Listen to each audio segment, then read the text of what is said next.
Welcome back, my Planet Coaster friends. Johnny5 Alive here. We're back with another episode of Yeti Land Let's Play. And in today's episode, we're making our first coaster for Yeti Land. Yay! We're building Darla the Coaster. So stay tuned and let's check it out.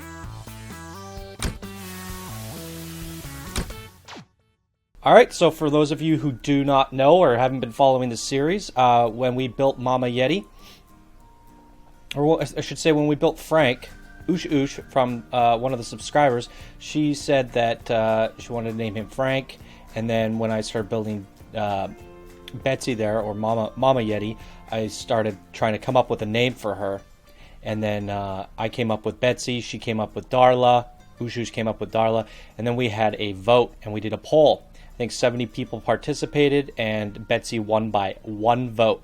So in memory of Darla, we decided it would be fun if we made the first big massive coaster and name it Darla. So we're now in this episode, we're finally building Darla. So we're doing 8 times speed to get it trimmed down to a reasonable speed. I mean a length of a video, because I didn't want to go over 45 minutes. I mean, I didn't want to go over half an hour, but it was breaking like 50 minutes or something. So 8 times speed got this down to, I think, 35 minutes. We'll have to see in the final result. So it's going to be a little bit of a strange episode because I'm testing the coaster constantly, and 8 times speed. And if I ride the coaster, we're going to like ride it super quick.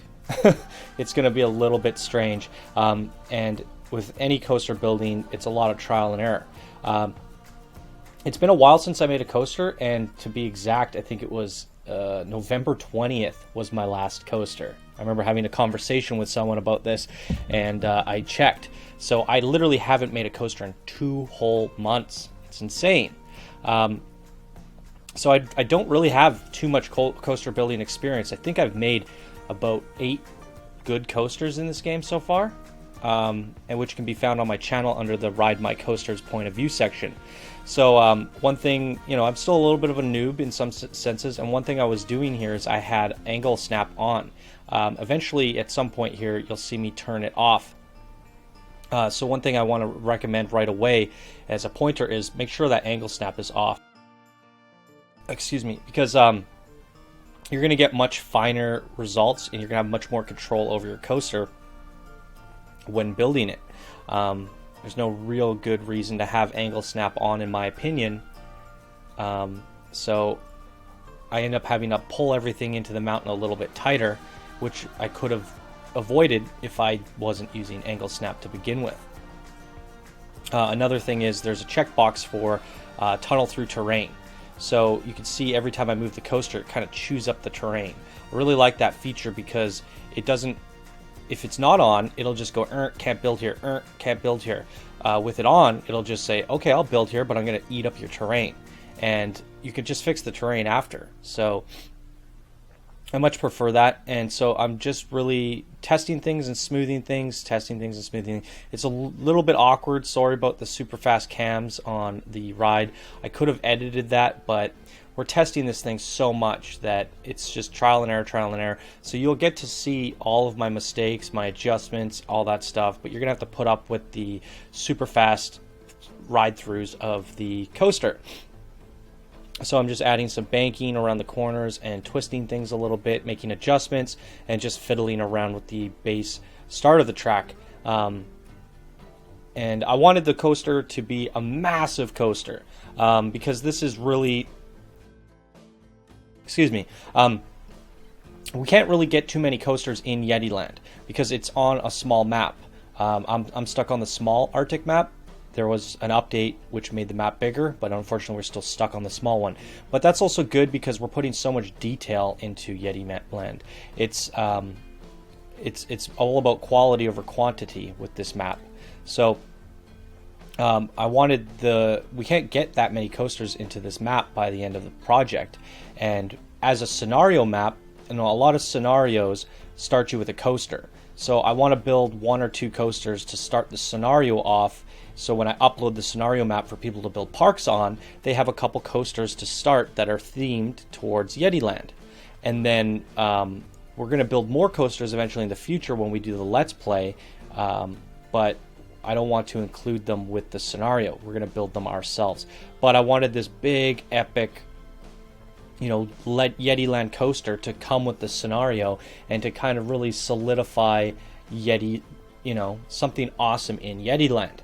So I'm trying to figure out what kind of loop I want to use here, and I'm playing around with them. I haven't really built a torque yet in the game, so I'm really just looking through, other than my Ultimate Coaster Guide. If you haven't seen that, go check it out. You'll learn a lot about coasters.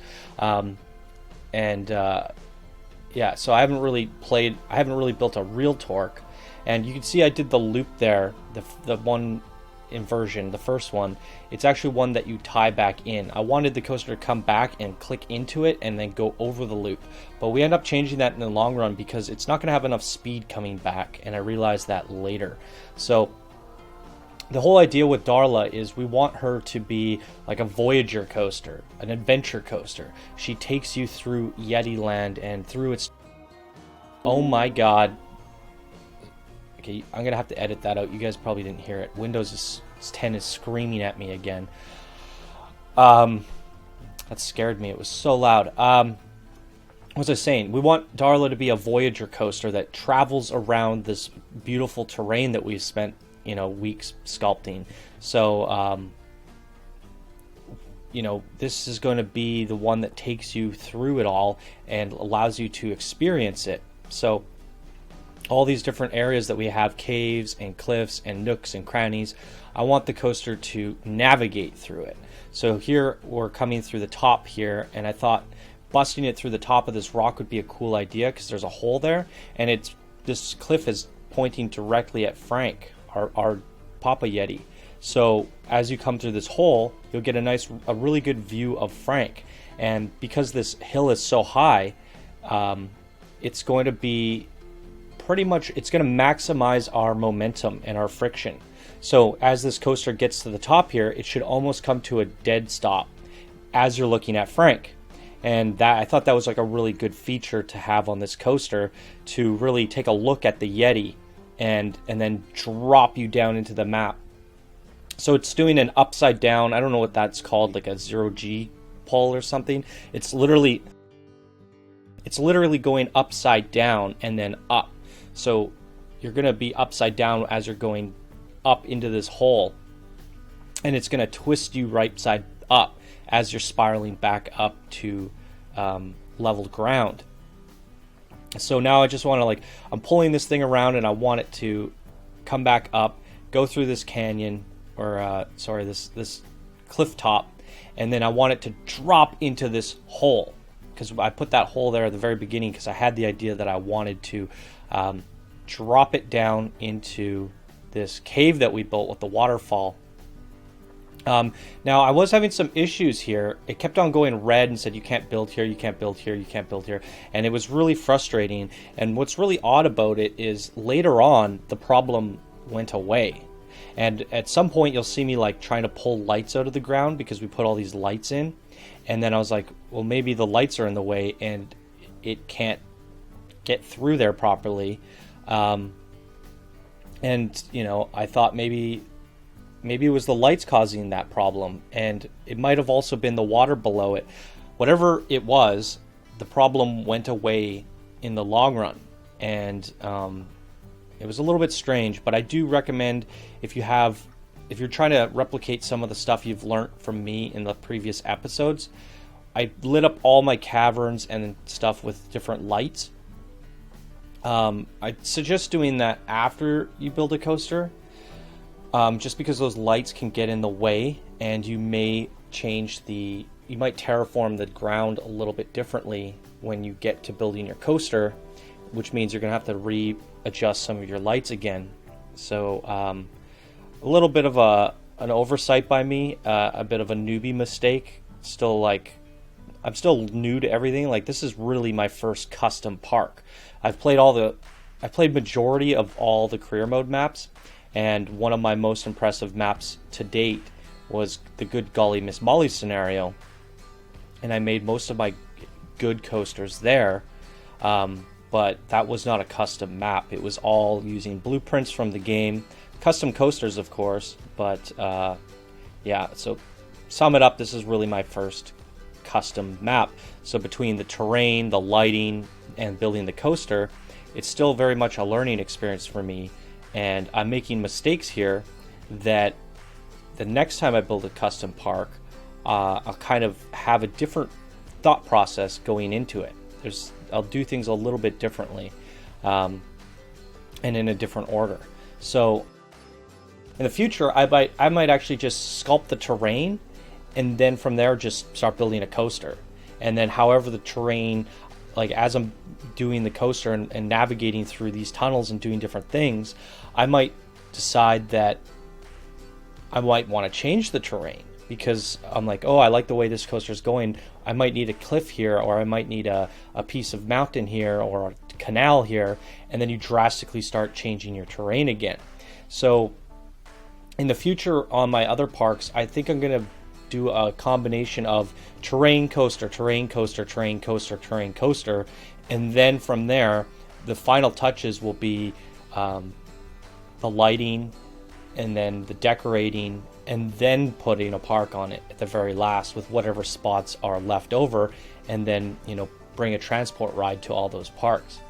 So I in the future, I'm going to do things in a completely different order, I think, but things worked out pretty well in Yeti Land because I knew I wasn't going to have that many crazy coasters. This park is more about the theme.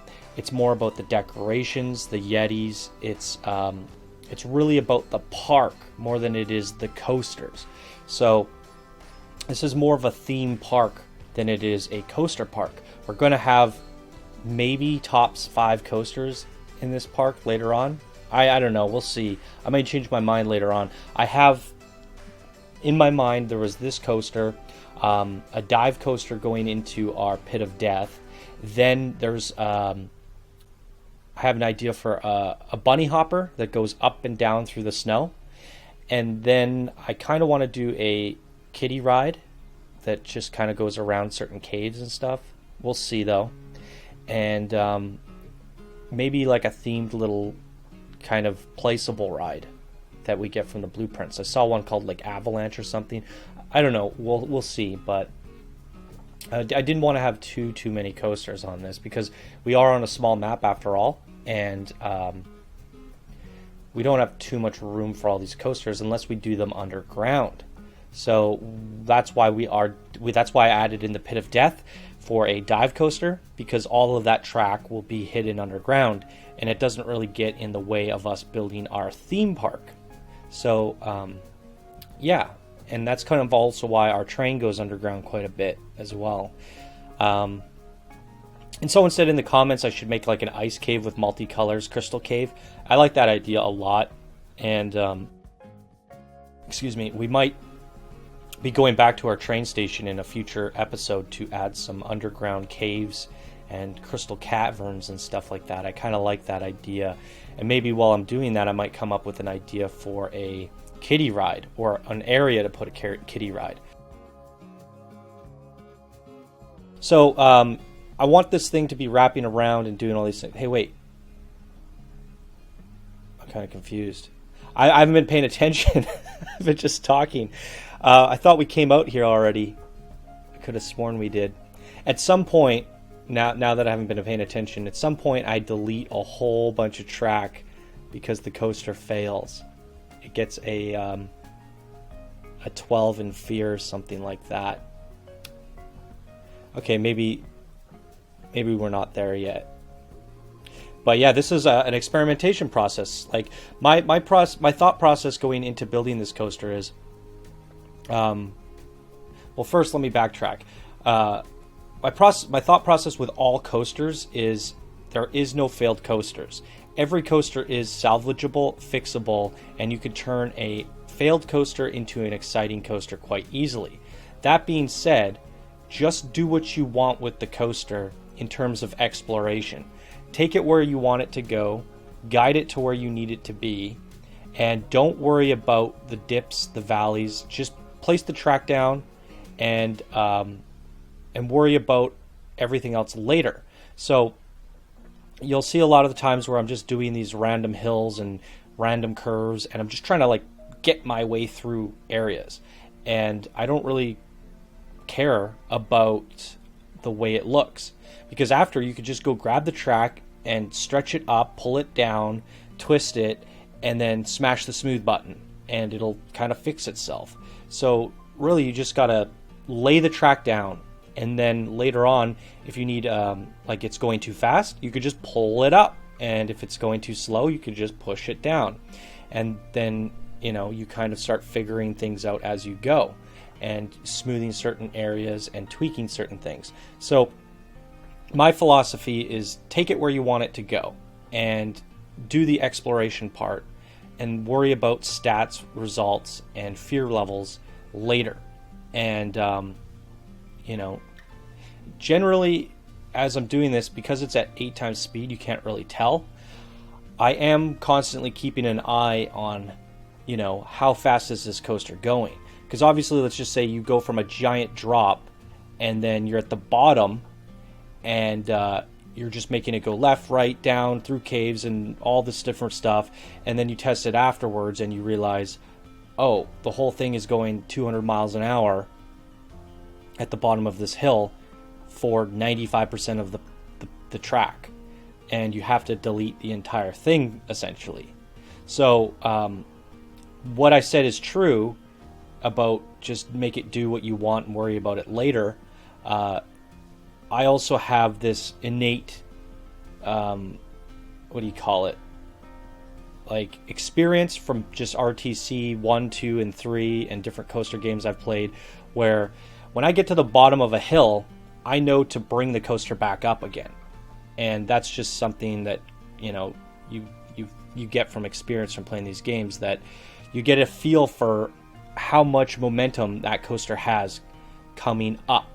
So you never really want to get to the bottom of a hill and have it do a bunch of stuff. You want it to kind of get to the bottom of the hill and go back up and do stuff on its way up, and then carry itself back down through certain areas. And obviously its momentum is gonna lose momentum because of friction. So it gets to the top of a hill, then the next hill is going to be a little bit lower, and the next hill is going to be a little bit lower. So as it's coming down this big mountain, the reason it goes right into the inversion is that's its upward momentum. Then it goes down and it goes into that little pretzel. And then from there it's coming down, and then it goes to the top of that peak where it goes and barely loses its speed, and you get a good look at Frank right here. And then it drops again and it starts immediately coming back up, but it's doing spirals on its way up. Then it's losing its momentum, and we drop it through that donut hole into the cave. So it's always an up and down momentum thing, and that's that's how you have to explore, kind of like a wave. You're going up and you're down, and you're up and you're down, but in between those ups and downs, you're trying to get this coaster to explore areas. So while I was testing this I knew it was going to work out because I kept my eye on the coaster and how fast it was going. And, I was pretty confident that I was able to run this coaster all the way to the end without it being like overly fast, because I kept on bringing it back up. And then when it got down to a low point, I brought it back up, and it seemed to work out pretty good there. And as you saw there, right at the end, it was just losing momentum and it couldn't get into the station. The only way to fix that would be to either make the very, very first drop a little bit higher, so when it comes out of the cave, now it's a little bit faster. But I've timed everything before that or after that to have just enough momentum, so I don't want it to go faster. So because I'm using a torque, the best solution here is to add one more booster here. I don't like doing that because it's sort of like cheating. You're like, I didn't make it to the end of my my coaster, so I'm just going to boost it in. Just give it enough speed. However, the reason I picked the torque from the very beginning is I didn't want to have a lift, and I thought this thing was going to be more of a horizontal coaster. I didn't think there was going to be too many vertical drops, because our map doesn't have, I don't know how to explain it. I thought we were going to be going like kind of flat ground and going through all the caves and twisting, kind of like a race car or a race track. I didn't think there was going to be too much inclines and drops and dips and stuff. So I went into it with the torque going, this thing is just, because it's so long and it's going to be going so far, it's never going to have enough momentum to carry itself back to the finish line. So we're going to keep having to boost it along the way. However, I decided to see right off the bat, at the very beginning of this episode, I decided to see if I could make a boost straight up, and it works. So you can boost straight out of the station straight up. And the reason I never wanted a lift on this coaster is because it would be really ugly on this map. We don't have anywhere to bring a giant lift. So because I was able to go straight up, that's where we get all of our momentum coming down, and I was able to do a lot more verticality and different loops and stuff. So this is, see, I deleted a whole bunch of track there. I was looking at the ratings and I looked at the heat map there, and that whole end part was terrifying. It wasn't working out. It was too fast. So I decided to rethink it. And like I said, all coasters are salvageable.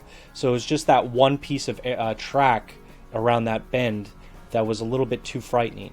So by adding in an inversion there, that's going to slow the coaster down a bit. And it seemed to work in the end. And then we just bring it back to where it was. Back to what I was saying though, I thought this coaster wasn't going to have too much verticality and too many drops and stuff, but because I was able to use the torque going straight up and we had a ton of speed, I immediately changed my mind right out of the gate. But I didn't want to change from the torque because I knew I was going to go all the way to the other side of the map with this coaster. Having said that, there might be a point at which the coaster loses momentum completely because it's gone so far. So I wanted to stick with the torque for safety reasons, in terms of if we ran out of speed, we have the option to boost the coaster again. Now, we literally almost made it all the way back to the station. It falls short by like 1 foot. And I could have easily adjusted it. Like I said, increased the lift by like a foot. That would have worked. But the momentum at the top there, at the cliff peak where you come out and you're looking at Frank, it was so perfect where it was like, it was rolling to a stop right there. It was rolling to a stop. And if we increase the speed of a coaster from the lift area, when it gets to that area there, it would have been going a little bit faster. And I want it to almost roll to a stop so you're looking at Frank. So deconstructing it, working backwards, our coaster would have been a little bit faster. It would have made it from the very first drop all the way back into the station just off of one lift, which would have been perfect. And that's kind of my goal when I build coasters. I want it to use the momentum from the very beginning all the way to the end and almost be running out of speed as it's coming into the station with literally no brakes and no additional lifts. That to me is the perfect coaster. Or the perfect ride, I would say. However, at the very end there, we had to put in a tiny 1 little foot booster just to get us back to the station if we didn't want to have to, readjust the entire coaster. So it is what it is. I ranted quite a bit about that, but I think it's a nice learning process and it's a good discussion to have. It's you have to weigh things sometimes, going, there's this really cool spot where it's coming to a crawl. We'll lose that if we want to have everything come back in one full swing.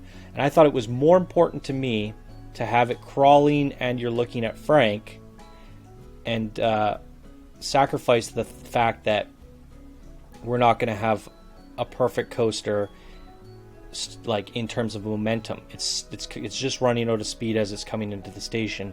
I then had to add a booster to get it into the station, and that to me outweighs it. It's worth it because of the crawl to the peak looking at Frank. I need it to stop there.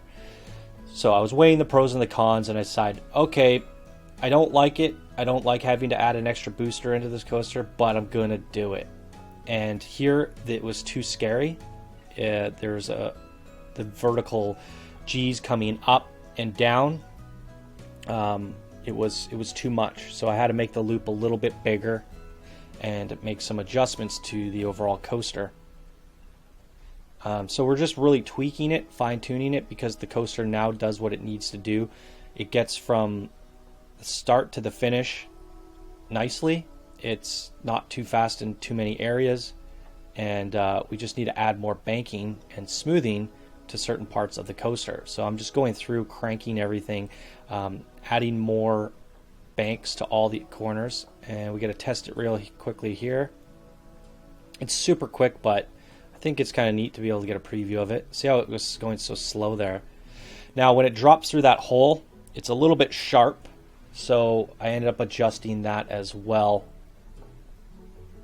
and a few other adjustments here. Let me see the footage here. Just want to see how much time we have left.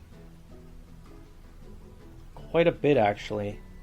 So I think this episode's actually going to be almost 40 minutes. It's going to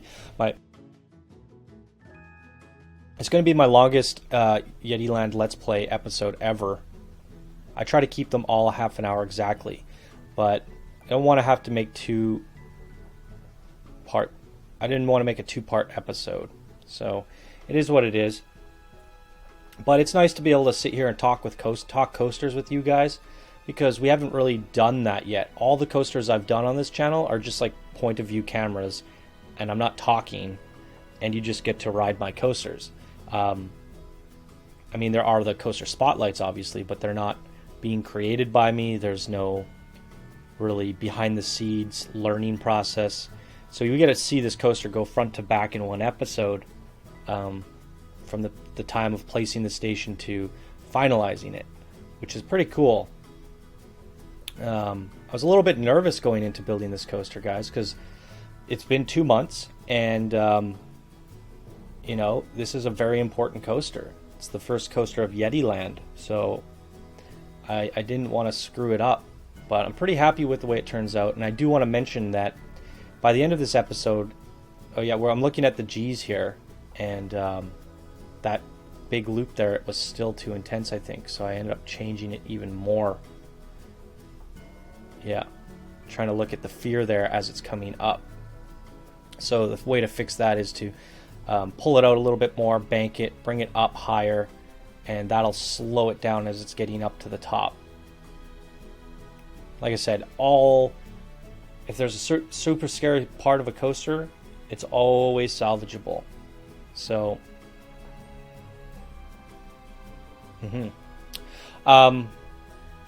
so I'm just like cranking it around and then fixing it with smoothing. It's a pretty easy adjustment. So I wanted to say this coaster isn't actually finished. We get to see the finished coaster track by the end of this episode, and at the very end I actually let you guys ride the coaster, and I'll have the sound and stuff like that, and you'll get to ride it at nighttime as well as daytime cinematic. So you get to ride the finished track, so the smoothing, the banking, all of that is done, but in terms of theming, lighting, and I guess triggered events, none of that has been done. Now, because this is an outdoor exploration coaster, I'm still unsure what I'm going to do in terms of theming, because it's exploring in an area of the map where the Yetis don't go. This part here, this giant mountain, we're going to have no Yetis over here. This is like the fantasy area. So it comes from Yeti Land over into the fantasy zone, and it spends a majority of its time over here. So we can't really put Yetis everywhere other than in the cave. And I did that intentionally because I thought it'd be cool if you're like cruising by in the Yeti cave and there's a bunch of Yetis that you see, but it would take too much time to put them throughout, you know, the whole duration of a 3-4 minute coaster. We'd be placing Yetis for days. So in terms of theming this coaster, I'm just probably going to do some mist in the caves, and put some rocks in, go ham with our lighting effects, some cave debris, What else can I do? Just some rocks and stuff. And then we're going to do probably some triggered events. We're going to use, the triggered events will be lighting based. I think I'll do something like lights that follow the coaster or something. I'm not too sure yet. So in terms of triggered events, we'll have some falling rocks and some falling debris, some smoke and mist, some lights, and that's pretty much it, I think. I can't really do too much theming because it's so massive and outdoors. However, it's passing through all these really cool caverns and stuff that kind of tell their own story. And once you can see here, it's going around this platform, there's going to be a park there. So in the long run, when we build our park, this coaster is going to be like wrapping around like a park, like a mini shopping area. It's going to have flat rides up there. So if you're riding this coaster at the end of the entire park let's play, it's going to be passing by a lot of stuff, and it will have scenery and decorations, but that stuff is all coming at the very end when we start doing the let's play and we build a park. So it's going to be kind of bare for the most part for now. See, and I'm extending this platform too, so that's a whole building area for a park. So we'll have like a fantasy town up top there, and it's going to be wrapping around that fantasy town, and it goes into this cave here, and this cave is going to have a whole fantasy town as well. So technically it's going to be passing by tons of scenery in the long run. So for now it's going to be kind of plain. So all I really need to worry about is the lighting and some mist and things to make the caves and things more interesting, and lighting up the track a little bit with triggered events I think would be kind of cool. So it doesn't need too much craziness. It's not going to be like a Riddler Revenge style coaster where, you know, it's just compact and packed full of decorations. It's more of an exploration scenic coaster. But again, once the whole park is complete, it's going to feel like it's intertwining and going through all these fantasy villages. So it'll look really cool in the long run in terms of theming, but the main part is that it's passing through caverns and caves and passing over mountains and cliff tops, and it's more of a vista-based exploration coaster, and it's meant to have it so that you soak in the view of the map. We will do coasters on this map that are. We'll do one, I think it's going to be the dive coaster, that's going to take you more through some decorations, and that will be more themed, and all the scenery for that will be specific to the coaster. My throat is drying up, guys. I've been talking for 34 minutes straight, just ranting. Take a sip of coffee here.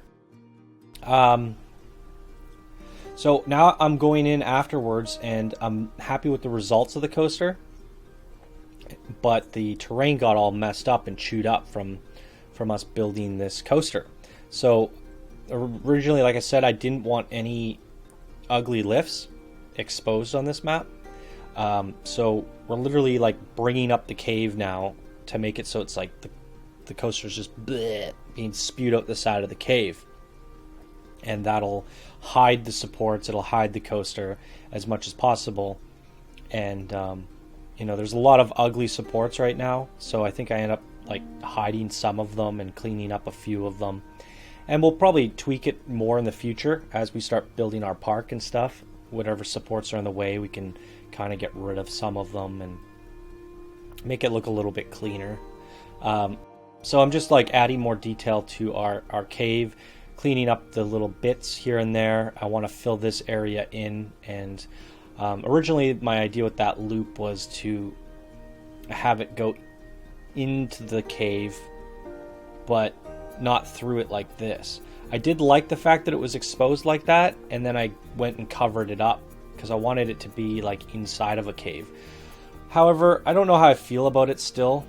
Like now it's just added a lump on the inside of our cave. But I think I did a pretty good job here at blending it in and making it kind of hidden. I did like the idea that it came into the cave, So I'm still kind of torn on that. I think I probably should have just left it the way it was. But I went and fixed it, and I think it looks alright. So I just like the idea of, as you're doing that twister loop, you're going right into this like blue glowing cave. And I think that outweighs the idea of going into the actual Yeti cave, because I want the Yeti cave to be enclosed. I don't want a bunch of openings in it. So having the coaster poke in and poke out, that puts 2 holes in it, and we don't want that. We don't want any light coming in other than those 2 spots that we have holes. So that was kind of my thought process there, is weighing the pros and the cons of having holes in the coaster versus having a lump on the inside. Now I have to fix all the lights that I moved, and I still to this day haven't fixed a few of them. You'll see it in the end result here. So there it is. I can't see the results here. I think it's like a 6 or a 7 because it's on Premiere and I'm seeing a low quality version of the video. It got good ratings. That's all I know. It's pretty good. So now we're actually riding it, guys. This is awesome. So all of our work, all my ranting for the last so long, you get to see it. Yeah, I'll probably just mute my mic right now. Let you guys enjoy this.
Alright, so there's going to be a daytime cinematic run as well, and I'm going to do a little bit talking on this one because we're kind of, this is the end of the episode. This is the last run, and then the episode ends. So, as you saw there in the nighttime run, it's still unfinished. There's a lot of caves that are unlit still. There's certain caves that are still exposed that I forgot to enclose or close down. Excuse me. And there's still a lot of adjustments. Like I said, this is just the base track is now finished. So all the banks, all the banking, the drops, the loops, it's all smooth, it's fine-tuned, and I don't think I'm going to do any more edits to the track itself, just the terrain and the cosmetics and all that. So we'll probably be doing that in the next episode. I have no more footage for this at all. Yeah, I'm completely out of footage, so hopefully this weekend I'll get to play a little bit more, and then hopefully we finish all the triggered events, and maybe next week you guys will see maybe we'll do like a coaster spotlight on it or something. Maybe it'll be finished. I don't really know. Maybe I should wait. I don't know what I'm going to do with this, but yeah, I'm pretty happy with the way it turned out. It still needs some polish. But I think the coaster itself, it's got a good rating.